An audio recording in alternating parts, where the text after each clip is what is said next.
ഈ ആളുകൾ എന്ത് ചെയ്ത് അറക്കത് ഇറച്ചിക്കാ? ஆமா இறைச்சிக்கு இப்போ வளர்த்து ஒன்று ரெண்டு இறைச்சிக்கு போகும் குட்டியை மட்டும் இறைச்சிக்கு போகும். அப்புறம் வலுது பொட்டை குட்டி பொட்டை இதில் வந்து ஆச்சிக்கு கடா குட்டிக்கு வந்து விற்பனை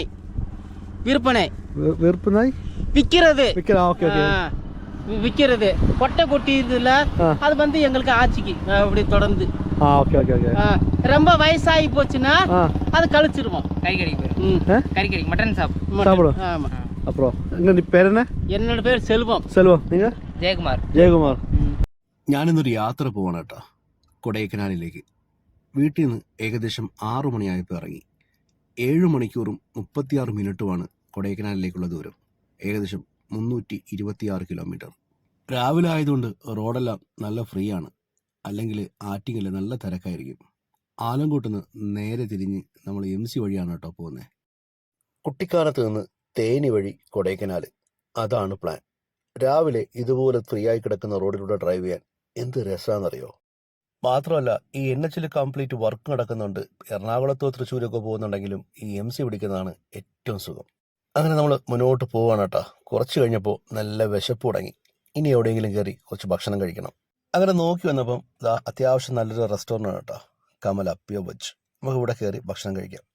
അങ്ങനെ അവിടെ നിന്ന് ഭക്ഷണം കഴിച്ചിട്ട് പുറത്തിറങ്ങി. അത്യാവശ്യം നല്ല ക്വാളിറ്റി ഫുഡാണ് കേട്ടോ. നല്ല ഇഡ്ഡലിയും ദോശയും മസാല ദോശയും ഒക്കെ അടിപൊളിയാണ്.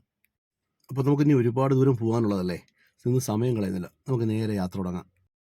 ഞാൻ ഈ യാത്ര ഒറ്റയ്ക്കല്ല ചെയ്യുന്നത്, ഫാമിലി ആയിട്ടാണ്. പക്ഷെ അവർക്ക് ക്യാമറയ്ക്ക് മുന്നിൽ വരാൻ താല്പര്യമില്ല എന്ന് പറയുന്നതുകൊണ്ടാണ് അവരെ ഞാൻ കാണിക്കാത്തത്.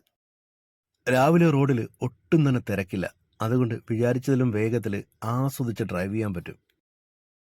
എനിക്ക് യാത്രകൾ എന്നും ഒരു ഹരമാണ്. ഇനി കുറേ അധികം യാത്രകൾ ചെയ്യാനുണ്ട്. അതുപോലെ നിങ്ങൾക്ക് ഞാനൊരു കാര്യം പറഞ്ഞുതരാം. നിങ്ങൾ സോളോ ട്രിപ്പോ ഫാമിലിയായിട്ടോ ഫ്രണ്ട്സുമായിട്ടൊക്കെ യാത്ര ചെയ്യാൻ താല്പര്യമുള്ളവരാണെങ്കിൽ നിങ്ങൾക്ക് ആസ്കറ്റ് ഹോളിഡേയ്സ് നല്ലൊരു ഓപ്ഷനാണ് കേട്ടോ. ആസ്കറ്റ് ഹോളിഡേയ്സ് ഇപ്പം ഊട്ടിയിലും കൊടൈക്കനാലിലും ഒരു ഓഫർ ട്രിപ്പ് പ്ലാൻ ചെയ്യുന്നുണ്ട്. ഡീറ്റെയിൽസ് അറിയാൻ അവിടെ ഇൻസ്റ്റാഗ്രാം പേജ് ഒന്ന് ഫോളോ ചെയ്താൽ മതി. ഇനി നമ്മൾ ഇവിടുന്ന് തിരിഞ്ഞാണ് പോകുന്നത് കേട്ടോ. ദിണ്ടിഗൽ തേനി ഹൈവേയിലേക്ക് കയറുന്ന ഇതിലേക്കൂടെയാണ്. നമ്മൾ നേരെ കുട്ടിക്കാനം കയറിയാണ് പോകുന്നത്. ഇതുപോലുള്ള റോഡിലൂടെയുള്ള യാത്ര വേറൊരു ഫീലാണ് കേട്ടോ. ഇനി അടുത്ത 10-30 കിലോമീറ്റർ നമ്മൾ ഇതുപോലുള്ള റോഡിൽ കൂടെയാണ് യാത്ര ചെയ്യുന്നത്. നമുക്ക് അത്യാവശ്യം നന്നായിട്ട് എൻജോയ് ചെയ്ത് ഡ്രൈവ് ചെയ്യാൻ പറ്റും കേട്ടോ. ഇനി ഏകദേശം 5.5 മണിക്കൂറാണ് കൊടൈക്കനാലിലേക്കുള്ള ദൂരം. അങ്ങനെ നമ്മൾ യാത്ര ചെയ്ത് ഏകദേശം കുട്ടിക്കാനം ഭാഗത്തെത്തി കേട്ടോ. ഇനി അങ്ങോട്ട് നല്ല കാഴ്ചകളാണ്. നല്ല മലകളും മഞ്ഞും ഒക്കെ കണ്ട് തേയിലത്തോട്ടമൊക്കെ കണ്ട് നമുക്ക് യാത്ര ചെയ്യാം. എന്ത് രസമാണെന്ന് നോക്കിക്കേ, പല ഭാഗത്തും കോട ഇറങ്ങുന്നുണ്ട് കേട്ടോ. കുറച്ചു നേരം ഇവിടെ ഇറങ്ങിയാൽ കൊള്ളാമെന്നുണ്ട്. പക്ഷേ ഇനി അങ്ങ് എത്താനുള്ളതല്ലേ, അതുകൊണ്ട് നിർത്തിയില്ല, നേരെ വിടുകയാണ്. അങ്ങനെ ഉച്ചയ്ക്ക് ഭക്ഷണം കഴിക്കാനായിട്ട് ഇവിടെ ഒരു റെസ്റ്റോറൻറ്റിൽ ഞങ്ങൾ കയറി. നല്ല കത്തി വിലയും ഒപ്പം ഫുഡ് ഒരു ക്വാളിറ്റി ഇല്ല കേട്ടോ. ഒരുവിധം എല്ലാ ട്രാവൽ സ്പോട്ടുകളിലെയും റെസ്റ്റോറൻറ്റുകളുടെ ഒരു പ്രശ്നമാണിത്. ഇവർ റെഗുലർ കസ്റ്റമേഴ്സിനെ ഫോക്കസ് ചെയ്യുന്നില്ല, വരുന്ന ട്രാവലേഴ്സിനാണ് അവർ കാണുന്നത്. ഇവരാരും റെഗുലറായിട്ട് വരുന്നവരുമല്ല. അതുകൊണ്ട് ഫുഡിൻ്റെ ക്വാളിറ്റി അവരൊരിക്കലും നോക്കാറില്ല. ആ കാണുന്നത് AVTയുടെ ടീ എസ്റ്റേറ്റ് ആണ്. ഏക്കറുകളോളം പരന്നു കിടക്കുന്ന തേയിലത്തോട്ടം, അടിപൊളിയാട്ടോ കാണാൻ. അപ്പോൾ നമ്മൾ ആ തേയിലത്തോട്ടമൊക്കെ കണ്ട് ഇങ്ങനെ യാത്ര ചെയ്തുകൊണ്ടിരിക്കുക കേട്ടോ. അടിപൊളി യാത്രയാണ്. ഇവിടെ വരുമ്പോൾ AVTയുടെ ഒരു കൗണ്ടർ കാണാം. ഇവിടെ നമുക്ക് ആവശ്യമുള്ളവരുടെ പ്രോഡക്റ്റുകൾ തേയിലയും മറ്റുമൊക്കെ പർച്ചേസ് ചെയ്യാം. അങ്ങനെ നമ്മൾ ഇനി ആ ചുരപാത കയറി ഇറങ്ങാണ്. നേരെ ഇറങ്ങി ചെല്ലുന്നത് തമിഴ്നാട്ടിലേക്കാണേ. അത്യാവശ്യം നല്ല ചൂടുണ്ട്. പുറത്തെ ഈ കാഴ്ച കാണുമ്പോൾ തന്നെ അറിയാം എത്രത്തോളം ചൂടുണ്ടെന്ന്. ഇങ്ങനെയൊക്കെ ആണെങ്കിലും വേറെ ഒരു ഫീലാണ് കേട്ടോ ഇതിലേക്കൂടിയൊക്കെ ഡ്രൈവ് ചെയ്ത് പോകുമ്പോൾ. കേരള തമിഴ്നാട് ബോർഡർ എത്തി. ഇത് ക്രോസ് ചെയ്ത് കഴിഞ്ഞാൽ ഇനി തമിഴ്നാടാണ്. ഇനി നമ്മുടെ യാത്ര ഈ തമിഴ്നാടിൻ്റെ മണ്ണിലൂടെയാണ്. ബോർഡർ കഴിഞ്ഞപ്പോൾ തന്നെ ടെറൈൻ ആകെ മാറി കേട്ടോ. ഒരു ഫ്രെയിമിൽ കാണുന്ന പോലെ ദൂരെയുള്ള മലകളും കണ്ണെത്താ ദൂരത്തോളമുള്ള കൃഷിത്തോട്ടങ്ങളും തെങ്ങിൻ തോപ്പുകളൊക്കെ കണ്ടുകൊണ്ടുള്ളൊരു യാത്ര വേറൊരു ഫീലാണ്. തമിഴ്നാട്ടിലോട്ട് കയറിയപ്പോൾ നമ്മളെ കേരളത്തിലുള്ളതിനേക്കാളും കൂടുതലാട്ടോ ചൂട്. വേറൊരു പ്രത്യേകത എന്താണെന്നറിയോ, ഇവരുടെ റോഡ് അടിപൊളിയാണ് കേട്ടോ. അത്യാവശ്യം നന്നായിട്ട് എൻജോയ് ചെയ്ത് ഡ്രൈവ് ചെയ്യാൻ പറ്റും ഈ റോഡിലൂടെയൊക്കെ. നമ്മൾ ഈ പോകുന്ന വഴിക്ക് ഇതുപോലുള്ള ചെറിയ ചെറിയ കടകൾ കാണാം. ഇവിടെ കുറേ വെജിറ്റബിൾസും ഫ്രൂട്ട്സും ഒക്കെ വെച്ചിട്ടുണ്ട്. അതൊക്കെ ഇവിടെ കൃഷി ചെയ്യുന്ന സാധനങ്ങളാണ് കേട്ടോ. ഇത് കണ്ടോ, റോഡിൽ ഒരൊറ്റ വണ്ടിയില്ല. അത്യാവശ്യം നല്ല ഫാസ്റ്റായിട്ട് നമുക്ക് ഡ്രൈവ് ചെയ്യാൻ പറ്റും കേട്ടോ. തമിഴ്നാട്ടിലൂടെ പോയപ്പോഴത്തേക്കേ കണ്ടതാണ്, ഇത് കണ്ടോ, നിറയെ ആടുകൾ. എത്രയോ ആടുകൾ നോക്കിയേ, ആടുകളെ കൊണ്ടുപോകണം കണ്ടാ. അടിപൊളി കേട്ടോ. ഒന്ന് രണ്ടൊന്നും അവിടെ കേട്ടോ ഇത്രയും ആളുകൾ പോകണം നോക്കി. 2 പേര് ആടിനെ മേയ്ക്കാനായിട്ട് നിൽക്കുന്നുണ്ട്. ചേട്ടാ ഇത് എത്ര ആട് ഇരിക്ക്?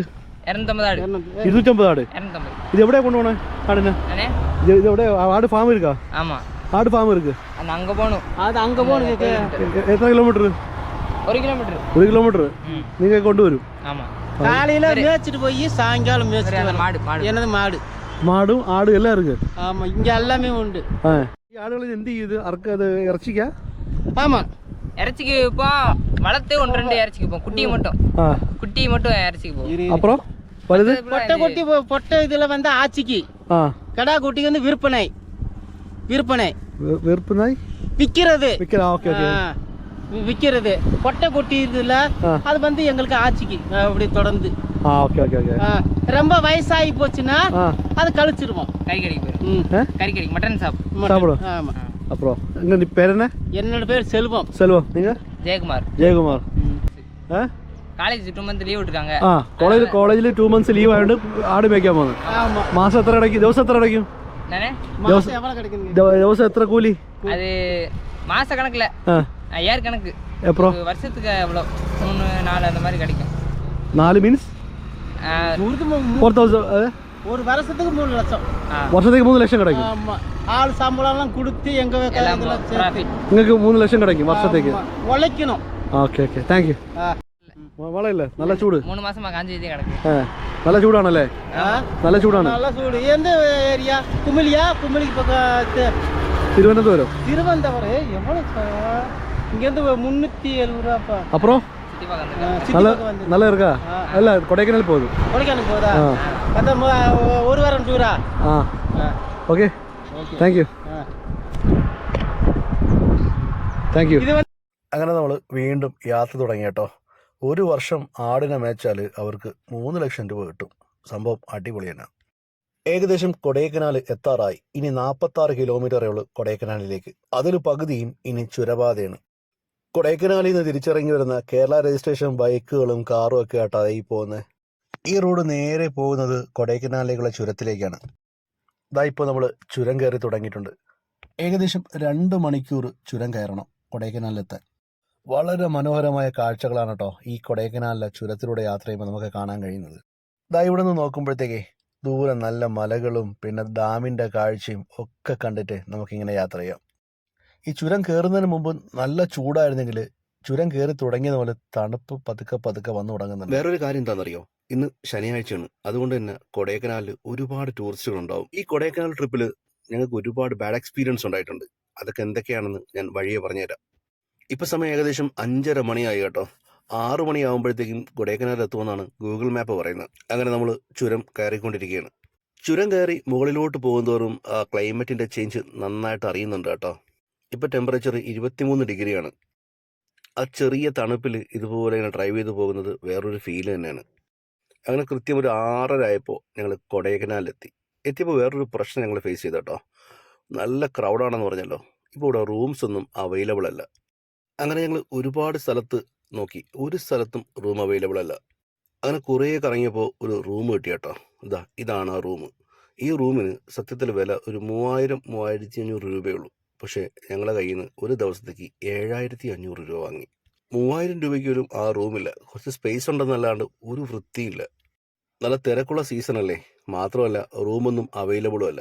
പിന്നെ വേറൊന്നും പറയാൻ പറ്റത്തില്ലല്ലോ. അപ്പോൾ ബാക്കി വിശേഷങ്ങൾ നമുക്ക് നാളെ കാണാം.